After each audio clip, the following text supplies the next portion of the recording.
You know, That's the work we're going to have. Somebody said this to me a couple months ago. Like, man, we thought this thing could possibly end, and then what are you going to do then? You have nothing to do. I'm like, nothing to do.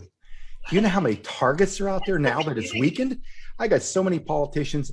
Look, things are already changing. I was just invited tonight to speak last minute at a Republican event. I'm like, me. I'm thinking, we're making a bit of progress here. yeah, I got to bring the tomahawk with me, and they're still going to let me in. I'm like, wow.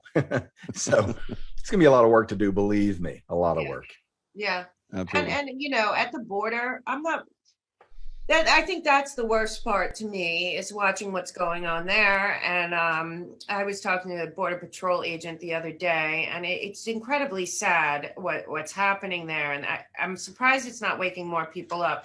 What has surprised me about America, though I'm not that surprised because I did study a lot about from in Germany from the Nuremberg laws through the Holocaust and how it just kept going and going and going, which is kind of where we are in a certain extent now. I'm sure you guys saw the letter from the retired military that they wrote about the Marxist socialism Hmm.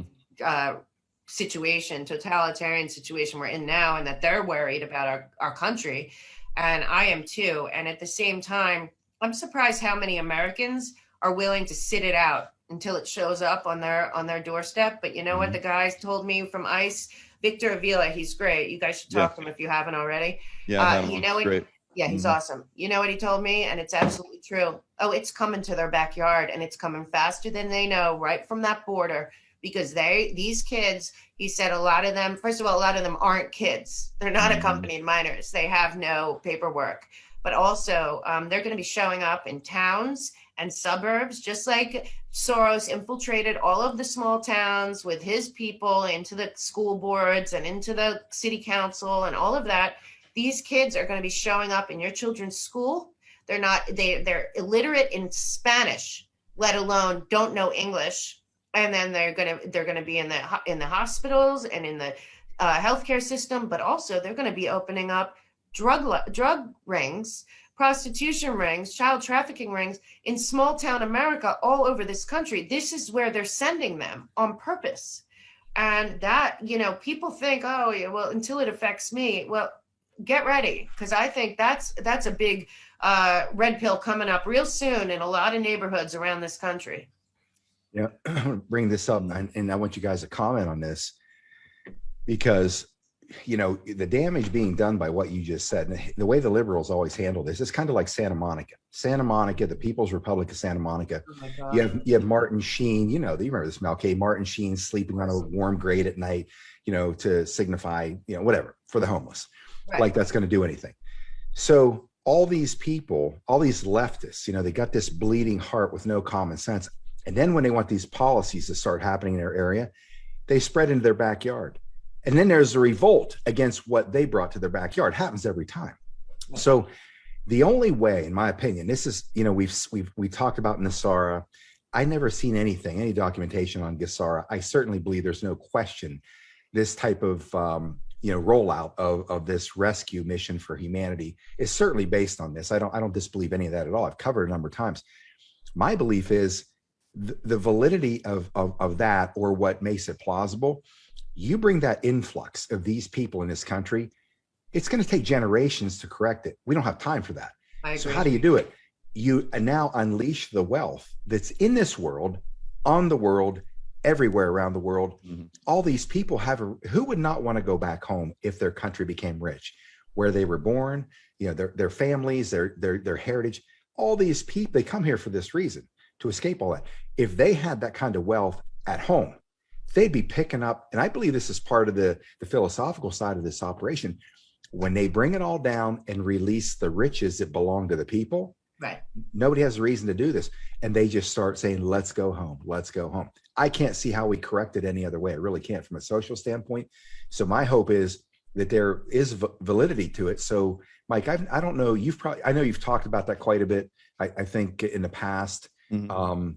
What is your thoughts on this, on the whole concept of Nasara, and the enactment of all of that, or Gasara, if you want to call it that?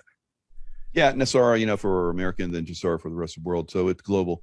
It's definitely something that's coming. You look at I mentioned Switzerland. The Swiss bankers. They always have neutrality. You ask someone who's the most neutral country in the world, Switzerland. What kind of a flag do they have? They have a Templar flag that where when the French basically raided the Templars and they flew, the money went to the Swiss, and from that point on, they have basically been running the world from Switzerland. So there's a lot of money down in those dumbs that they have there. So the dumbs that they have there, they're the only place in the world where they can take the entire population of Switzerland and put them in dumbs if there's a catastrophe. Right. The only place in the world they can do that. So there's a lot of room there. So they got a lot of stuff down there, I bet. And so I think we've been actually getting some of that. Same thing with the Vatican. Now, you look at the Vatican, who guards the Vatican? Swiss guards. So you just on and on and on, you start to see all these parallels, with the Swiss. They've been hiding very good. So where does the money come from?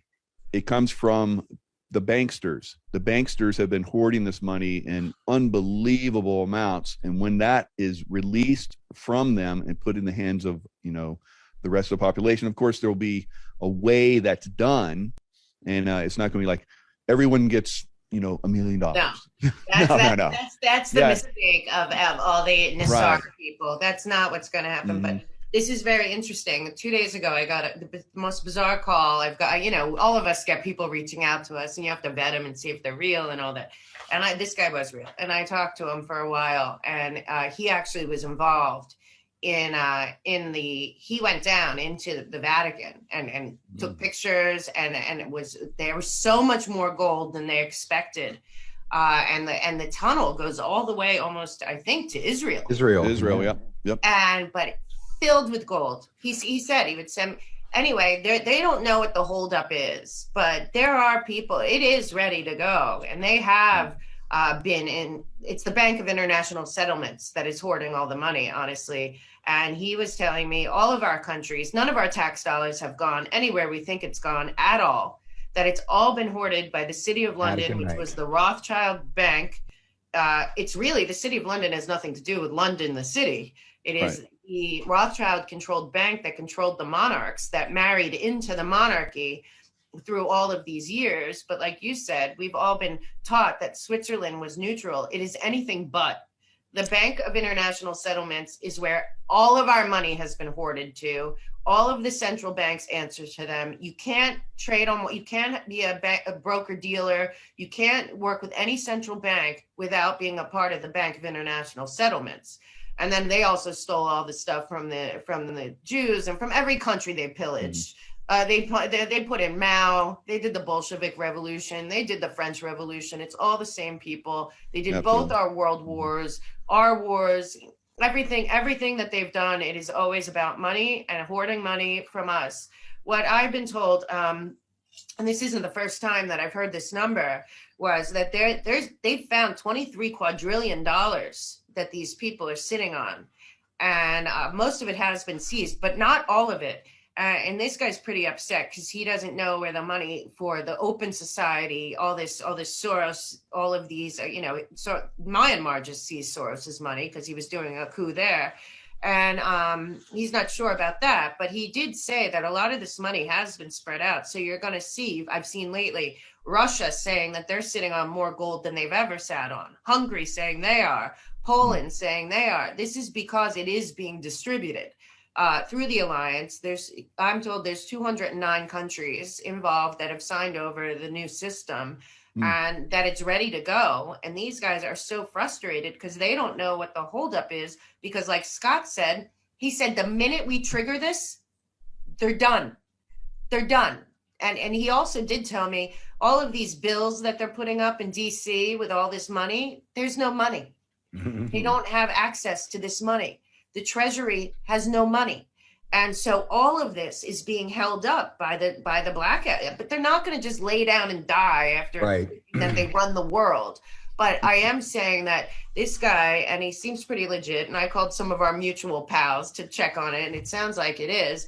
And I have to tell you, there's some kind of holdup. But Scott's absolutely right in terms of what these guys are saying, which is the minute that the money can actually, this can take place, then of course, every one of these 209 countries that are signed up to get rid of the central bank for good, go back to the gold standard and replenish their society. Because I told him I was very worried about the mental health costs, that I don't believe that we have the real numbers of how much suicide and overdose this past year caused in the world. I think it's probably far worse than COVID. Mhm. And I'm worried also that there's us, but we're small. Even if there's a few million of us, there's going to be a mass grief, a mass feeling of betrayal, a true feel like there will be a mental health crisis. And I told him, I don't think we're prepared for this, and our mental health system sucks. And these kids coming out that you're saving, they don't need just like drugs and a therapist. They need short and long-term care and housing a lot of times, and to get off whatever they've been on all these years. A million things are needed. And this guy told me all the money's there. All these humanitarian things are already set up. I'm so glad you're saying that. I'll tell you. Yeah.